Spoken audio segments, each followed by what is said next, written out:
Secretary Mullen, I want to discuss FEMA's denial of disaster assistance for families in Illinois. You and I both come from communities that deal with tornadoes. Just last week, northern Illinois was under a tornado watch as severe storms swept through the region, downing trees, disrupting flights in and out of Chicago, and leaving thousands without power.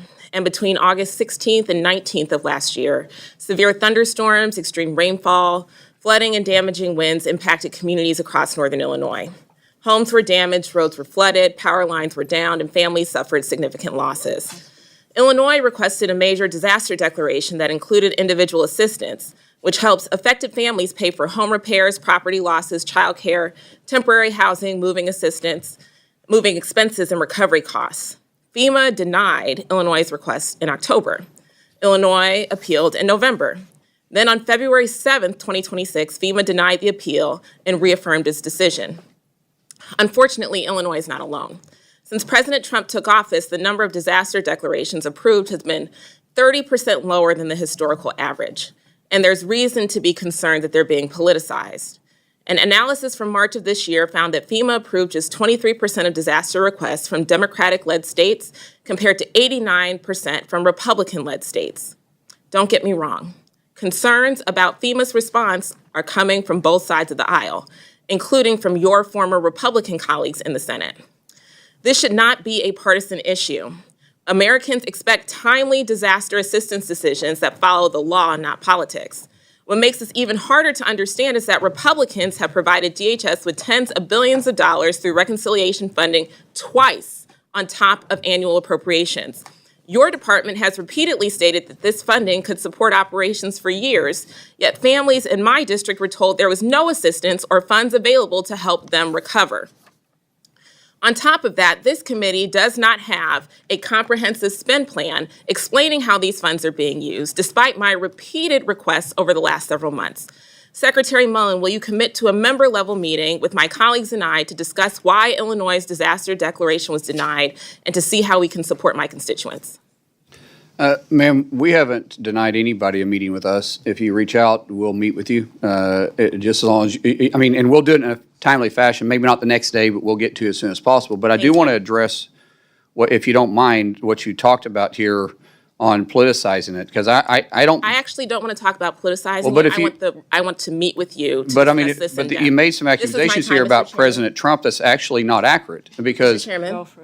If you're going to make accusations, though, you have to let us respond back to them. Reclaiming my time, Mr. Chairman. Okay, so you're lying about it Mr. Chairman.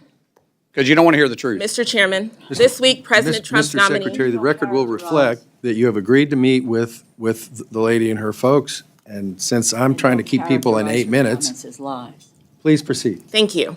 This week, President Trump's nominee to head FEMA, Cameron Hamilton, appeared before the Senate Homeland Security and Government Affairs Committee and pledged that FEMA would be fair and reasonable when evaluating requests for disaster aid. Secretary Mullen, will you make the same commitment as Mr. Hamilton to evaluate disaster requests fairly, reasonably, and without regard to politics? Yes or no? It's interesting that you won't allow me to answer those questions. I can explain it to you because I don't look at states different between blue or red. I look at them across the country as a whole. And if you actually want to know what we're doing, I'll be happy to, so you're not worried about this. I don't look at this any different, ma'am, and I'm not here to argue with you. I'm not here to fight with you. I like facts. Great. Accusations doesn't help anybody. I appreciate the more you're informed, the better you know, because you're saying some stuff that's not true. And I hope that Illinois receives the same fair consideration as any other state.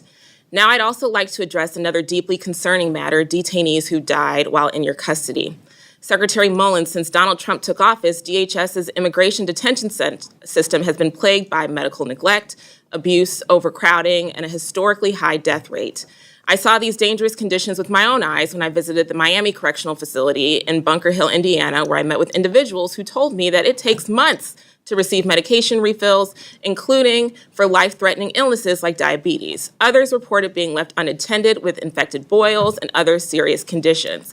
So it's no surprise that a detainee at that facility died shortly after my visit, or that more detainees died in ICE custody in 2025 than ever before.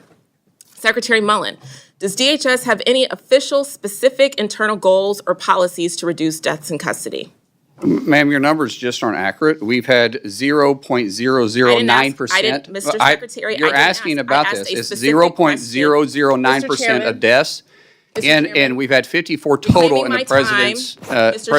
Those are dangerous accusations you're making. Mr. Secretary. Those are dangerous accusations that she's making. Because in the state of Illinois, they're twice as high to die in the state penitentiary of Illinois than they are in detention centers. You are invited to this committee. This is my time. And you need to be informed by what you're saying. I am informed. No, you're not, ma'am. Mr. Secretary, does DHS have any Do you realize that official we have one doctor per thousand for detention centers for our federal detention centers in the state of Illinois? They have one per 1,800. But yet she wants to focus on our detention centers? I understand that. You'll get your time. Thank you. You're welcome. So I guess this is a good place to stop. We are trying to keep members to 8 minutes. Mr. Secretary, you know that too. That's fine. So we all know how the clock runs here. The idea is to get together to forward questions. And I'm going to have you repeat your question when we start up again. Thank you. But I can tell you this, if this format won't work, then we'll reschedule the meeting for later when we can keep it to all the issues accordingly. So this is the efficient way to do it, but if we can't do it the efficient way, then we'll go to Plan B, which will not be today. And I don't mean that as a threat to anybody. I'm just saying this is not Meet the Press or Fox News or whatever for anybody involved. It's what's the question, what's the answer? Mr. Secretary, if you need more time to respond to that, the committee will make any of your comments part of the record, and we will endeavor to make sure that you get to meet with whoever wants more time. But while we've got the whole committee sitting here, we're not going to do the XYZ debate, whatever the heck. So, ma'am, please repeat your question, and as near as I can figure, you got about 4 minutes left. Thank you, Mr. Chairman. You're welcome. Secretary Mullen, does DHS have any specific internal document, policies, or goals to reduce deaths in custody? And we do a wonderful job on providing medical to. We're doing a wonderful job at it. We have 0.009% of deaths in our whether prison, the department that you lead, which is a lot better than the state of Illinois. Is it your testimony that you do not know whether or not the department that you lead has a policy to reduce deaths in custody? No, I did not say that, ma'am. You didn't answer my question. Yes, I did. You're making accusations, and you're not even looking at your own state. No. You have no policy or plan to reduce deaths in custody. That's not true. 2 months ago, I asked ICE. Our medical staff does a phenomenal job. In fact, every detainee sees a doctor or a nurse with every 2 weeks. I reclaim my time. Okay, ask your next question. Okay.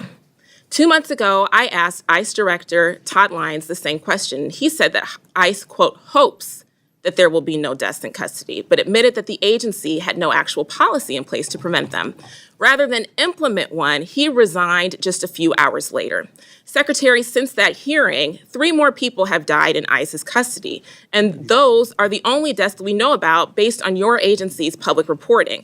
So, Mr. Chairman, I would like to request unanimous consent to enter into the record a report that came out today from Human Rights Watch and Physicians for Human Rights titled Dying in Detention, Rising Deaths in an Expanding U.S. Immigration Detention System. Without objection, so ordered. Thank you so much, Mr. Chairman. Drawing on government records, detention data, and expert medical reviews, this report outlines 52 deaths in ICE custody during President Trump's second term and highlights the concerns we've been raising to your department regarding the lack of access to medical care, suicide prevention, transparency, and accountability in detention facilities. Secretary Mullen, ICE's detainee death reporting has not been updated since April 28th of 2026. The death rate in ICE custody has doubled during President Trump's second term. Will you commit to reporting detainee deaths as required by law? We do report them, ma'am. No one. So is it your I don't know. Testimony then we that there report is no... these. What you're talking about is what Congress has asked us to do, which we're not required to do, is report the deaths after they're released. That doesn't make any sense. They're not under our watch at that point. If they die in our release, we report them. Is it your testimony that there have been no deaths since April 28th? I didn't say that. Okay, so are you going to commit to complying with the required reporting requirement? Ma'am, we were shut down for 115 days under this department. So I don't know what we just now reopened. So I don't know what reports you want us to do when you weren't willing to fund us. You want the reports, but you don't want to fund us? That makes no sense. Here, and his been taking up my time. What's your next question? My next comment is that the ICE There's no director- questions, it's just comments. No, I had a question. He didn't answer my question. And so So the record will reflect that. What's your next question? yes, sir. There is a policy of reviewing and publicly reporting deaths that occur within 30 days of a detainee's release from custody. And that policy existed to prevent ICE from avoiding accountability by releasing seriously ill people shortly before they die. And as a nurse, I find this deeply troubling change in their reporting posture.